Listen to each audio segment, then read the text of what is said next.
കോൺഗ്രസിന്റെയും പ്രതീക്ഷയെ മാറിയ രാഹുൽ പ്രഭാവത്തിലൂടെ 1418 വോട്ടിന്റെ ലീഡാണ് ഇപ്പോൾ രാഹുൽ മാങ്കൂട്ടത്തിലുള്ളത്. തുടർച്ചയായ ആക്രമണങ്ങളെ നേരിട്ട് കൊണ്ടാണ് രാഹുൽ മാങ്കൂട്ടത്തിൽ ഈ ലീഡ് നേടിയിരിക്കുന്നത്. രാഹുൽ മാങ്കൂട്ടത്തിൽ പ്രചാരണത്തിലുടനീളം രാഹുൽ മാങ്കൂട്ടത്തിനെതിരായ അറ്റാക്കുകളാണ് നടന്നിരുന്നത്.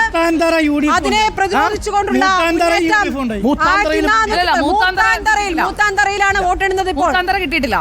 അടക്കം 5 ബൂത്തുകളാണ്. 5 ബൂത്തും ബി ജെ പി ലീഡിംഗ്. പക്ഷേ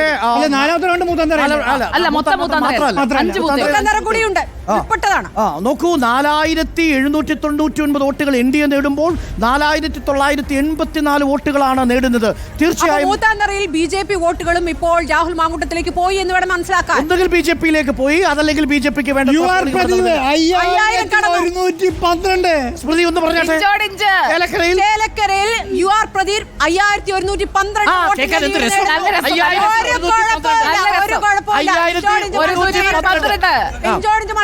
ഞാൻ അവിടെ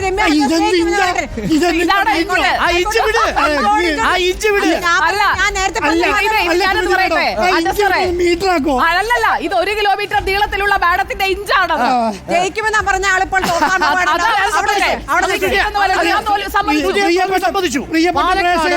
തോൽവി സംബന്ധിച്ചു.